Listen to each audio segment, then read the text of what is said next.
when Bill asked him whether this belief doesn't act as a disincentive for actually making the world a better place to live in. A gay man desperately pretends to be heterosexual, denies the very existence of homosexuality, and now runs an organization trying to cure other men who, according to him, are really heterosexual but are simply too insecure in themselves to accept it. A Muslim campaigner for the right to dissent ties himself in knots with Bill's helpful assistance, trying to justify his support for the fatwa on Salman Rushdie. We see scene after scene of appalling violence carried out by those who firmly believe they're doing God's will.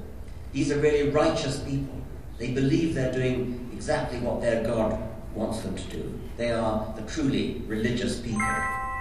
We see the chilling quote from Osama bin Laden that acquiring nuclear weapons for the defense of Muslims is a religious duty.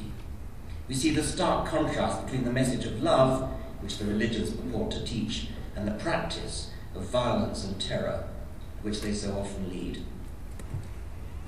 Balmy interviewees. The last section of the film is sobering indeed.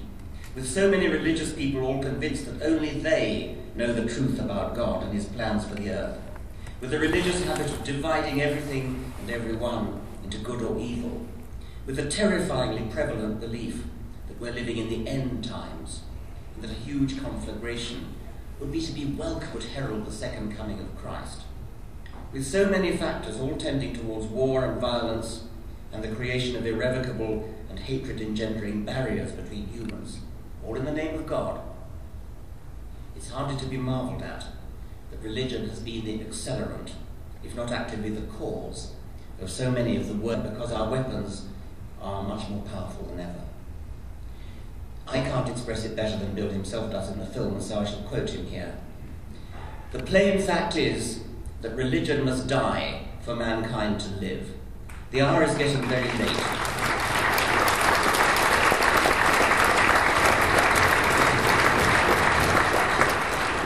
Very late to be able to indulge in having key decisions made by religious people, by irrationalists, by those who would steer the ship of state not by a compass, but by the equivalent of reading the entrails of a chicken.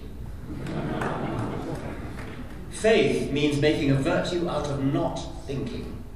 It's nothing to brag about, keeping mankind in a bondage to fantasy and nonsense that has spawned and justified so much lunacy and destruction. This is why rational people, anti-religionists, must end their timidity and come out of the closet and assert themselves. And those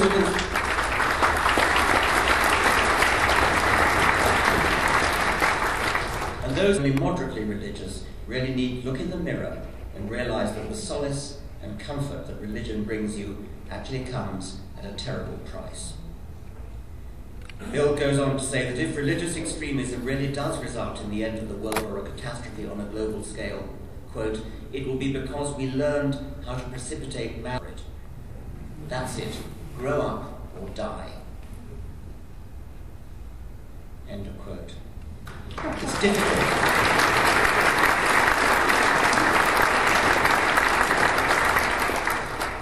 It's difficult to wake large numbers of people up to the dangers of religion. Bill Maher, by making a film that's popular, accessible, uncompromising, funny, and ultimately terrifying, has taken the message to a far wider audience than any book, I think, could ever do. For having made an outstanding contribution to alerting the world to the urgent need to reject religion before it becomes a self-fulfilling prophecy and itself to present this year's AAI Richard Dawkins Award to Bill Maher.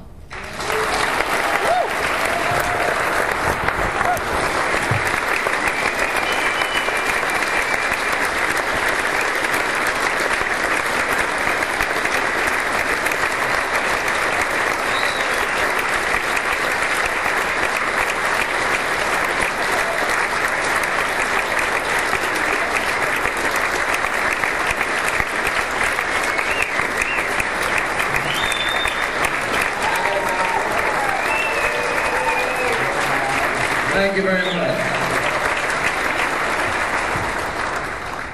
Wow, Richard Dawkins summarizing my movie is actually better than the movie.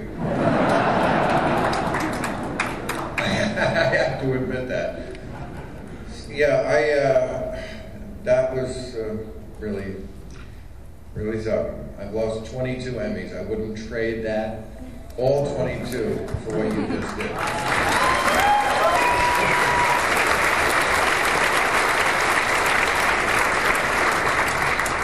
So, it's great to be here. I really appreciate you doing this. I'm a little disorganized, so this speech will be a little Gaddafi. Pulling shit out, and I got a book, and you know, getting the Richard Dawkins Award from Richard Dawkins is it's like getting an Oscar from an Oscar. This guy is such a warrior. You have been a warrior, sir, in this cause.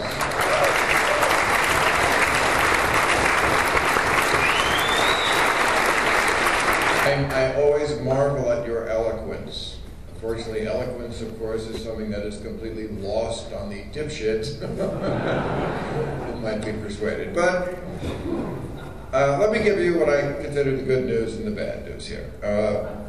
No, seriously, because I had my staff. I haven't seen this who call themselves either non-believer, atheist, or agnostic. What is it? It was 945 million, which was more than I thought. That's like almost a billion, right? You know, to win this, well, it's not like we're not in the game. Okay. The bad news is 2/3 of Americans think the Bible holds the answers to all basic questions. Yeah, that's right. More. So that's all stupid people can do.